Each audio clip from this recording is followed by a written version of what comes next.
High ফেসবুকের বন্ধুরা, নিশ্চয়ই সবাই ভালো আছেন। আজকে ছোটোখাটো একটি গল্প শেয়ার করতেই আপনাদের মাঝে আসা। জানি না কেমন হবে সেই ছোট্ট একটি ভালোবাসার গল্প। সেই ভালোবাসাটির গল্প শুনলে আপনার হয়তো একটুখানি চোখে জল আসতে পারে। এরকম হাজারো গল্প আমাদের মাঝে ছড়িয়ে আছে, আমরা হয়তো জানি না। তো সেই গল্পটি আজকে আমি আপনাদের শোনাবো। গল্পের শুরুতেই স্বপ্না আর নিলয় ছোটবেলা থেকেই একসাথে বড় হয়। স্বপ্নার বাবা ছিল একজন ট্যাক্সি চালক আর নিলয়ের বাবা একজন হোমিওপ্যাথি। দুই ফ্যামিলির মধ্যেই সম্পর্কটা মন্দ নয়। স্বপ্না নিলয়কে মনে মনে ভালোবাসতো, কিন্তু কখনই বলতে পারেনি। তারা একত্রে অনার্স পাশ করেন। নিলয় সরকারি চাকরি হয়, বাসা থেকে ধুমধাম করে বিয়ে দেয়। স্বপ্না বেচারি ঘরে বসে একা কাঁদে, কিছু করার থাকে না তার।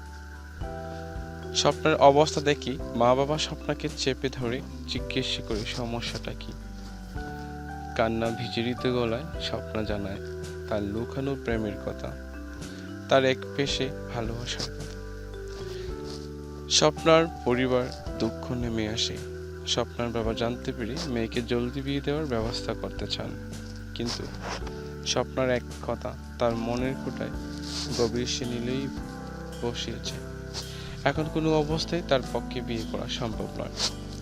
সে এমনকি এই বলে হুমকি দেয় যে বাড়াবাড়ি করলে সে আত্মহত্যা করবে। স্বপ্নার পরিবারে সবাই ভয় পেয়ে যায় কথাগুলো শুনে, সাথে সাথে কষ্টও পায়, কিন্তু কিছু করার থাকে না। একমাত্র মেয়ের মুখের দিকে তাকিয়ে শুধু দীর্ঘশ্বাস ফেলা হয় ফ্যামিলি সদস্যদের। বছর 5 পরের ঘটনা। স্বপ্না এখন ঢাকাতে একটি বেসরকারি স্কুলের শিক্ষিকা। গ্রামে ইদানিং যাচ্ছে না।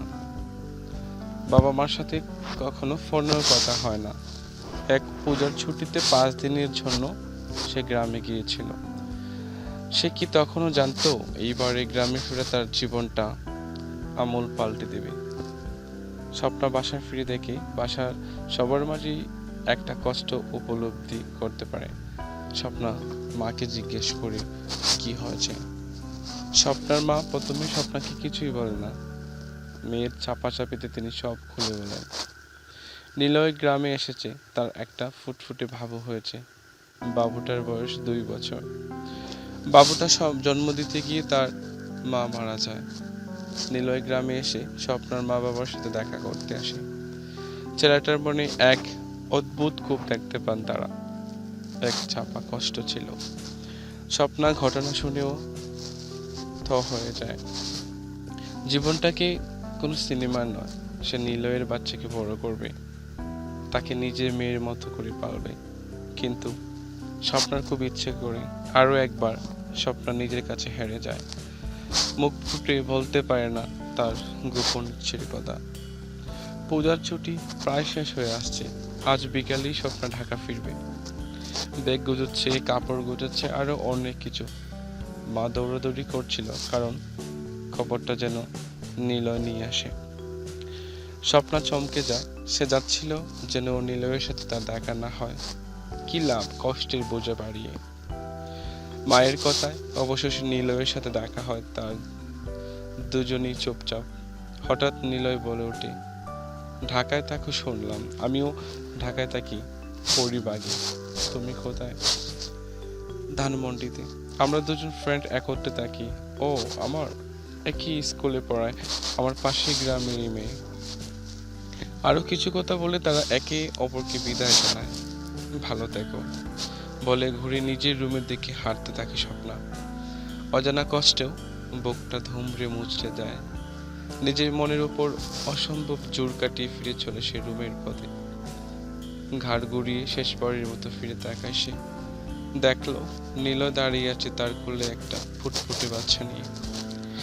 নিলয়ের চোখটা ভেজা, দূর থেকেও দেখা যাচ্ছে অস্ত্র কণাগুলি। কেন যেন বাচ্চাটাকে দেখার পর নিজেকেই আটকে রাখতে পারে না স্বপ্ন। নিলয় এবং স্বপ্নার বিয়ে হয় তাদের উভয় পরিবারের অনুমতি নিয়ে। ঢাকার পরিভাবেই এখন আছে আমরা। আমি সেই মেয়ে, আর আমার বাবা আমার নাম কি রেখেছেন জানো? আলো। বাবা মার কাছ থেকে পুরো ঘটনাই শুনি আমি তাদের 14তম বিবাহ বার্ষিকীতে। এরপরই লিখে ফেলি আর আজ জানিয়ে দিলাম পৃথিবীকে।